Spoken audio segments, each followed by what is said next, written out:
Баярлалаа үзэгчдээ өглөө хөтөлбөр үргэлжилж байна. Бид дараагийнхаа мэдээллийг та бүхэнд хүрэхэд бэлэн болсон. За 7 хоног бүрийн баасан гарагт бид санхүү эдийн засгийн их сургуулийн багш нартай та бүхэнд эдийн засаг санхүүгийн боловсролын тухай мэдээллийг хүргэдэг. Өнөөдөр өглөө бид санхүү ба хэрэглээ гэсэн сэдвээр санхүү эдийн засгийн их сургуулийн бизнесийн удирдлагын тэнхимийн ахлах багш доктор Уянгаг студид ирлээ. Өглөө нэмтэрэг сайхан амарсан уу? Өглөө нэмтэргээ. Бид өмнө нь бид нэг хэлээр харилцдаггүй гэд номын тухай бас ярилцаж уулзж байсан шүү дээ.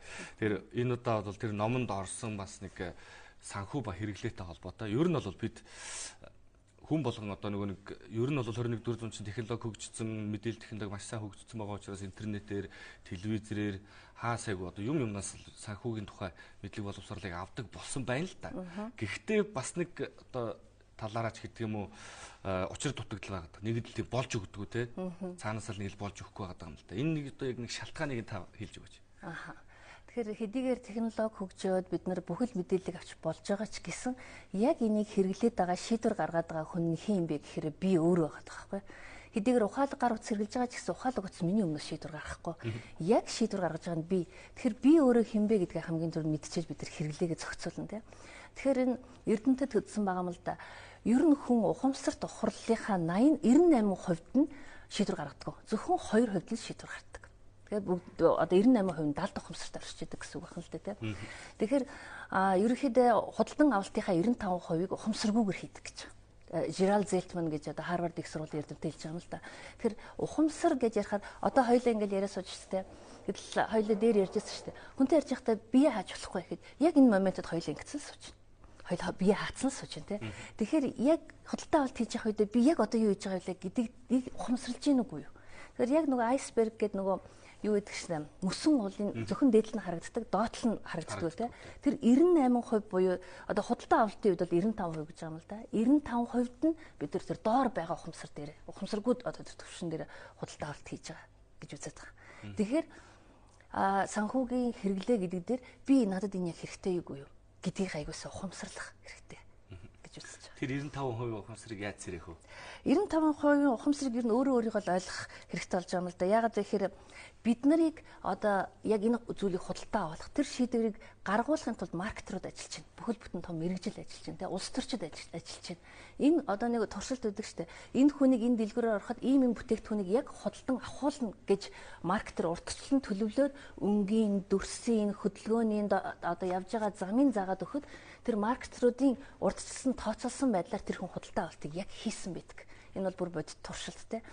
Тэгэхээр бид нар энэ одоо өөрийгөө л одоо сэрэх хэрэгтэй. Тэгээ яг одоо би юу хийж гинэ гэдгийг л мэдэх хэрэгтэй байгаа юм л да. Тэгэхээр энэ зүйлийг бид нар хаанаас бий болоод байна вэ гэхээр бусадтай өөрийгөө харьцуулдаг. Нийгмээс ирж байгаа үнэлэмжинд өөрийгөө тааруулах гэж оролддог. Эсвэл өнгөрсөнтэйгөө өөрийгөө харьцуулдаг. Ерөнхийдөө худалдаа авалт хийж байгаа хүмүүсийн хувьд нөгөө хүүхэд насны хангагдаагүй хэрэгцээ гэж байдаг. Жишээлх юм бол хүмүүсийн дунд нэг дандаа гутланд одоо хоббитэй гэж ярьдаг шүү дээ. Гутал цуглуулдаг. Эсвэл одоо хүзүүний ачуур цуглуулдаг. Хүүхэд байхдаа би энийг авах юмсан гэж боддог байсан тэр хүсэл нь том хүн болцсон энэ дотор нь байгаад байгаа байхгүй. Тэгэхээр одоо нэгэнд насанд хүрчихсэн юм чи одоо өөрийгөө ухамсарлаад тэр үед тийм байсан би ер нь ийм хоббитэй. Гэхдээ надад зөндөө байгаа гэдгийг л ухамсарлах хэрэгтэй юм л да. Зүгээр энгийн жишээн дээр тайлбарлаж хэлбэл манайхан за нэг компьютер авчи тий. Тэгээ бүх мөнгөө ингээд тэр компьютер руу оруулчихдаг. Тэгээ үлдсэн нэг сар хагас ч юм уу нэг 15 хоногийн хугацаанд цалингаа дараагийн цалин хүртэл яаж амьдрах вэ? За тэр хүртэл болгоно гэж авчдаг шүү дээ. Энэ одоо яг ямар хэлбэр вэ? Манайхны нийтлэг тохиолдол байж бас магадгүй. Тэгэхээр бид нар энэ дээр ингэж үзэх хэрэгтэй байгаа юм л да. Хэрэглээгээ хянах, хэрэглээгээ багасгах, хэрэглээгээ бууруулах биш. Хэрэглээгээ удирдах. Тэгэхээр тэр компьютер жишээлх юм бол тэр компьютерыг авлаа гэхэд тэр компьютерийн бүх функцийг би нэг бүрчлэн ашиглахгүй юм бол надад тэр өндөр хэмжээний чадaltaй компьютер хэрэг байхгүй шүү дээ. Тэгэхээр би өөрийнхөө хэрэглээг, би өөрийнхөө хийдэг ажлыг би өөрийнхөө хэрэгцээг аягуулсаа ойлгох хэрэгтэй байна.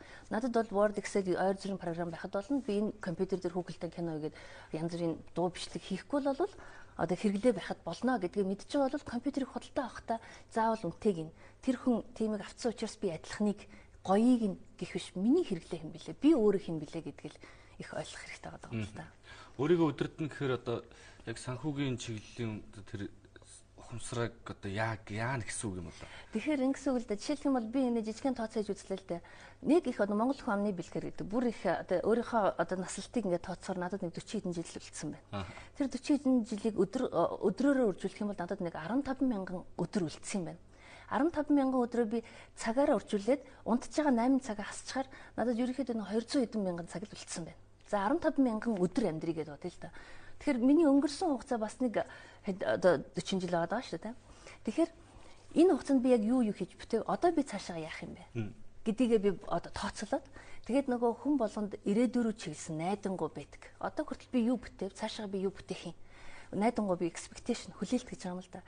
Тэр хүлээлт рүүгээ зориод одоо би өөрийнхөө одоо хэрэглээг, өөрийнхөө амьдралын төвшнийг өөрөө би хаана очимоор байгаа юм бэ гэдгийг л одооноос эхлээд тооцоолох хэрэгтэй гэсэн үг л дээ. Тэгээд тийшээгээ удирдах хэрэгтэй. Тэр зүгүүргөө чиглэх хэрэгтэй гэсэн. Тэгэхгүй ингээд ямар ч лээс амьд явна да. За ямар ч лээсэн болно да гэдэг харал энэ хажууны замын хажуугаар явж байгаа бүх одоо цэцэг навч чулуу шороо бүгд ингээд түгэл явдаг. Би тэр цаана очихдоо модон байшинтай болох ч байгаа би модол түйл л да.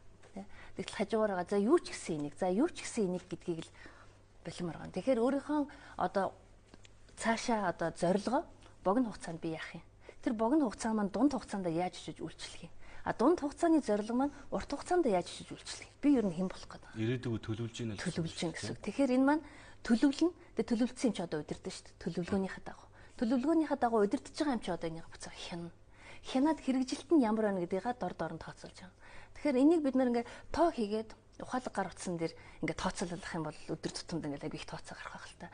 Миний нөгөө макро төвшин гэх юм урт хугацааны миний зорилго ямар вэ гэдгийг би өөрөө ерөнхийд нь тооцоолж хэрэгтэй гэсэн үг. Тэгэл тэрлэг. Тэгээ явж идэл ингээл хажууднаас өөр юм орж ирсгүй. Чи ер нь энэ болчихвол яасан? Миний зорилго бол юм. Миний нөгөө зарчмаа барина. Би тэгнэ гэж бодсон байгаа. Гэдэг дээр л өөрөө өөрийгөө ингээ нөгөө тааруулах хэрэгтэй байгаа юм л та. Тэгэхээр ерөн зүгээр таны эргэнтэй өрөнд яг энэ таны ярьж байгаа шиг ингэж яг л одоо нэг зорилгынхоо төлөө ингээд өөрийнхөө санхүүг ингээд хянаад өөрийгөө удирдах явж байгаа тийм хүн байгаа юу? Ерөнхийдөө түрүүний битэрийн хэлснээр 98% гэж байна шүү дээ. Одоо 2% дээр бид ухамсарлаж байгаа. Тэгэхээр ер нь ингээл одооноос эхлээ бодж л ер нь хувцсны хэрэглээ ямар байх вэ? Ингээд дийл өмсөл ингээд гэж хэлээд амар л шүү дээ. Баг багаар хүн ийшээ чиглэдэг юм шиг байна. Яг ингээд 100% ингэсэн гэсэн хүн бол одоохондоо би тааралдаг байна. Гэхдээ тийм хүмүүс байгаа шүү дээ, тийм ээ? Байгаа гэж бодож байна. Ерөнхийдөө бид нар нэг чиг шугамаа тогтоочих хэрэгтэй юм шиг байна, тий? Тэгээд тэрэндээ тохируулаад санхүүгөө удирдна.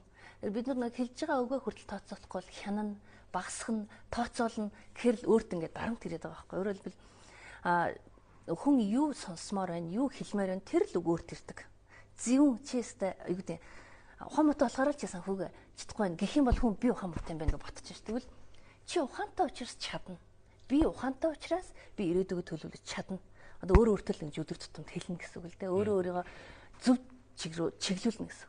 Тэгэхээр бид нар дандаа хянана гэлтэй. Багасгах нь, тооцоолно гэхэр л тооцолж чадахгүй байгаа юм шиг бодоод энэ дээр ингээл зөрчил үүсэж шүү дээ өөр дотор. Би удирдна. Би удирдах байгаа. Би удирдах ёстой. Энэ бол удирдлага. Би өөрөө өөрийгөө өглөөд авчиад орой гэртээ ямар ч гэсэн амьд тариад байна гэдэг чинь бүхэл бүтэн өдрийн туршид өөрийгөө удирдаад машинаас цугтаагаад би авч яваад чадаад байна шүү дээ. Тэгвэл яагаад тэрийг чадахгүй гэж боломжтой. Ер нь зүгээр сэтгэл зүйтэй холбоотой байж бас болох л та манайхны. Одоо нэг монгол хүний нэг тийм зам байдаг шүү дээ. Нэг жоохон нүнжигтэй байх гэдэг тийм. Нэг тийм зантай холбоотой байж бас болох уу? Холбоотой байж болно. Ер нь бол аль ч нийгэм дотор өөрийнхөө биеийг статусыг тогтоох гэж оролддог. Дээр үед бол нөгөө эрчүүд мориор гэдэг юм уу? Эхнэрийнхээ одоо өс толгоонд одоо бүгж юу гэдэг юм. Тэр үнтэй цайтай идэл хийж байгаа чинь нийгэм дотор би ийм статустай хүн шүү. Одоо орчин үед манай Монголд бол яаж юм хэр машин ч гэдэг юм уу? Одоо бүр зарим нь туйлширд машины дугаарч гэдэг юм уу те?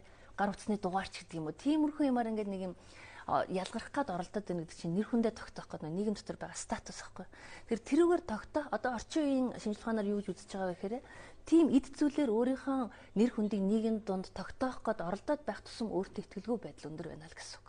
Тэгэхээр яг нь одоо тэр гаднах эд зүйл наах зүйлээр биш оюун бодолтой өөрийнхөө ирээдүрөө зорж байгаа чиглэж байгаа өдөр тутмын маань амьдрал утгатай байх гэдэг дээр ач холбогдол өгөх зүгээр юм шиг байна те. Ягаад гэхээр түрүүн биелсэн шүү дээ. Одоо жишээлх юм бол миний үед хэд 15 мянган өдөр л үлдсэн байна шүү дээ. Одоо би 15 мянган өдрийг өнөөдөр ингээд нэг өдөр өнгөрчлөө. Тэгээ 15 мянган өдрийг би өнөөдөр би яаж өнгөрөмөр байгаа. Тэрийг өглөө босоод нэг ботчих тий.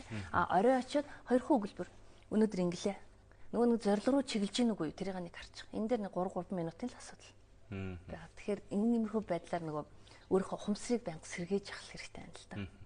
Баланс одоо юуны санхүү хэрэглээ энэ хоёр бол нэг бас нэг тустай ойлголт болчиход байгаа шүү дээ. Яг нь шууд хамааралтай ч гэсэн хэрэглээ нь санхүүгээс даваад байна уу эсвэл санхүү нь хэрэглээгээ илүү зохицуулаад байна уу ч гэдэг юм уу. Балансын тохируулах ч гэдэг нэг юм асуудал гарч ирээд байгаа юм.